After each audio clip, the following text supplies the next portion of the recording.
him from persecution later on. In his experiments, Dee worked with a medium named Edward Kelly. Kelly was the one who often made contact with the spirits Dee communed with. In a diary entry of June 8, 1584, Dee records a startling account. He claims that Kelly was greatly troubled when the angels tried to persuade him that Jesus was not God, and that no prayers ought to be made to him.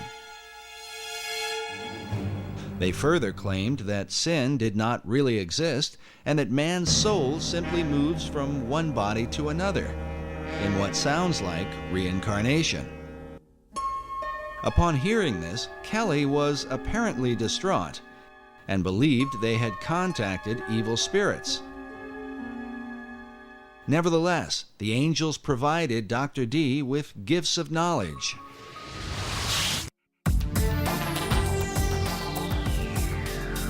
Dee was the first to apply Euclidean geometry to navigation. He built the instruments for and trained the first-rate navigators. He is credited with coining the word Britannia, or Britain, and his influence laid the foundation for what would become the British Empire. He made his own maps and is said to have charted the northeast and northwest passages in his attempts to increase the wealth of England by gaining access to the New World. And believe it or not, the New World has been secretly influenced by his example. John Dee is considered the original wizard. He was the inspiration for the character of Prospero in Shakespeare's The Tempest, and for Christopher Marlowe's Dr. Faustus. In the modern world, Dee was the role model for J.K. Rowling's Albus Dumbledore in the Harry Potter books, the character of Gandalf in Tolkien's Lord of the Rings, and even Ian Fleming's James Bond. Few people know that John Dee was the original Agent 007 in Her Majesty's Secret Service.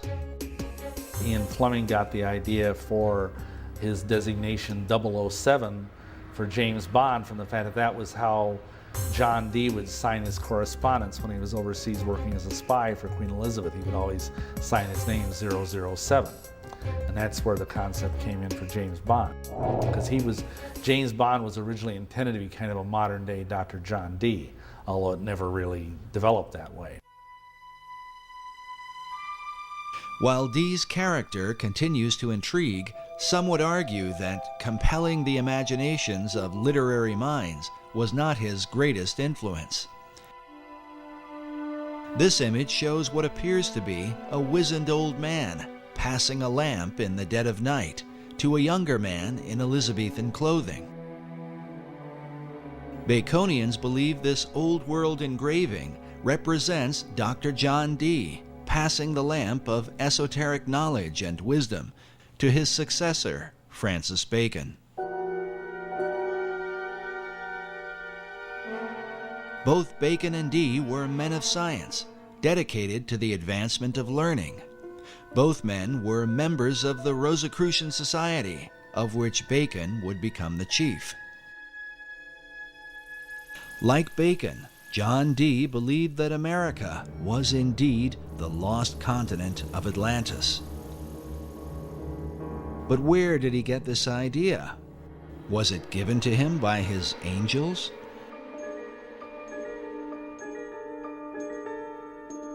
And did he pass this concept on to Francis Bacon? We can only speculate. But when Queen Elizabeth took the throne, the dream of colonizing this new Atlantis would come closer to being a reality. When Bloody Mary, as she was called, this was Mary Tudor, who had been now on the throne and persecuting the Christians, and she died, perhaps ironically, with a false pregnancy. And so when she died in 1558, then after that, Elizabeth I came in as queen. And so there were questions of what day should be chosen for Elizabeth's coronation. The coronation of a new ruler was an important event, the timing of which, it was believed, could determine the success or failure of a monarch's reign. To ensure her good fortune, Elizabeth called upon her old friend, Dr. John Dee. He was the Queen's astrologer too. He computed the date for her to be crowned. Astrology in those days didn't mean necessarily what we understand it to mean today. There were some odd things about it, but there was a study of the stars that we would call today astronomy. So they had to know about the movements of the stars and the planets, and they were pretty knowledgeable about that. So it was a strange mixture of astrology and astronomy. So that's what he was doing. It's debatable how the efforts of Dee's astrology impacted the course of England. But when the new queen took the throne, it marked the beginning of an unprecedented era in English history. During this time, the language of the New World would be transformed, ancient knowledge would unfold, and the course of the philosophic empire would be established. The modern world would be changed forever, largely because of Queen Elizabeth I. And she was bright. This was Queen Elizabeth of England, one of the brightest queens that England has ever had. Whether she was a true Christian or not was perhaps doubtful, but at least she did support the Protestant cause and not the Catholic one.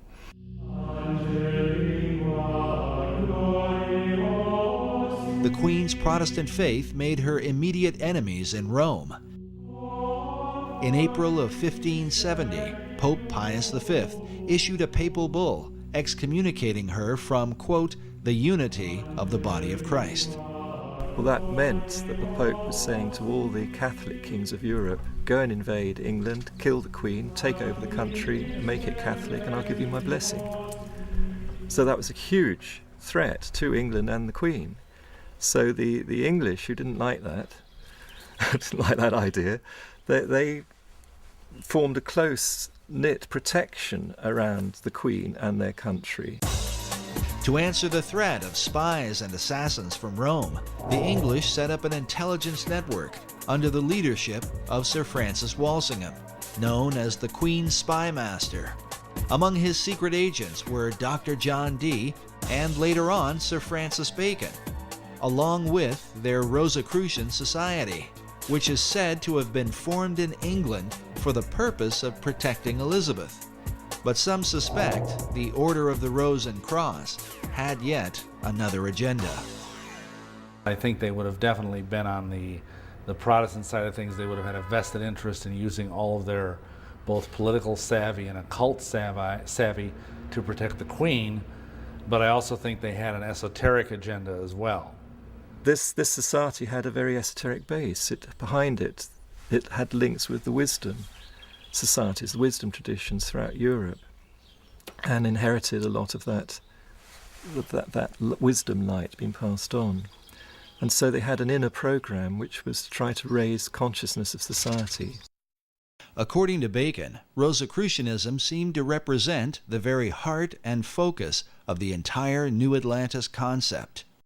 Francis Bacon's last book that he was writing at the time when he allegedly died, that was 1626, but his last book was called The New Atlantis, and the subtitle was The Land of the Rosicrucians. Why the land of the Rosicrucians, or Rosicrucians? Why did Bacon deem their influence to be so important? Rosicrucianism gets its name from the symbols, the main symbols used, and that's the rose and the cross.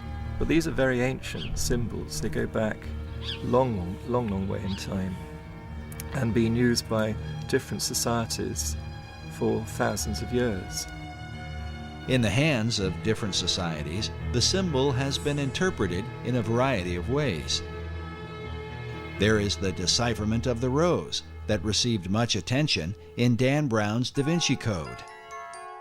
The rose is a symbol of secrecy, and the term in Latin that characterized the relationship of the rose to secrecy was sub rosa, meaning under the rose. So secret orders world round, when they swear to secrecy, swear sub rosa.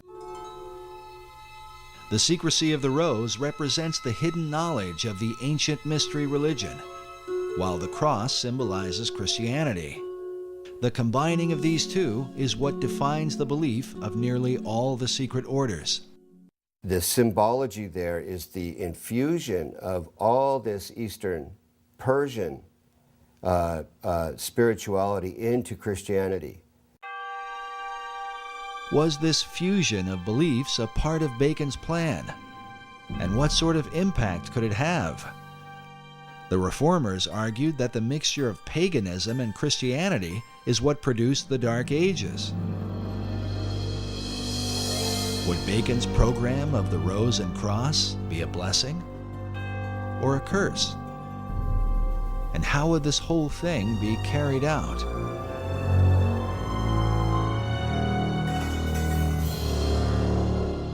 When one follows the Rosicrucian trail, John Dee was a very, very key influence in the historical Rosicrucians, and some say even the founder of it, the first president of it. But at some point, the presidency was given over to Francis Bacon, and he was in charge of the Rosicrucians, not just in England, but it spread right through Europe,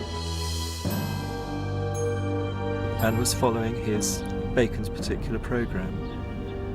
And outwardly Bacon called his program the advancement of proficience of learning. This advancement of learning represented Bacon's desire to transform the world through knowledge. But he recognized that the key to obtaining knowledge was in a people's ability to communicate. As such, Bacon worked to reform the English language in ways never before realized. And it is a bit strange that the English language, as crude as it was in the time of Bacon's youth, by the time he died, it was becoming one of the most refined languages. But in England at that time, the English was dreadful. It was garbled with all kinds of different dialects, because if you think about it, England was made up of the Saxons, the Danes, the Gauls who had invaded, they were the Frenchmen, and they had a whole mixture of languages. So very often one Englishman could not communicate with another. To address the problem, Bacon surrounded himself with writers and poets who were like-minded.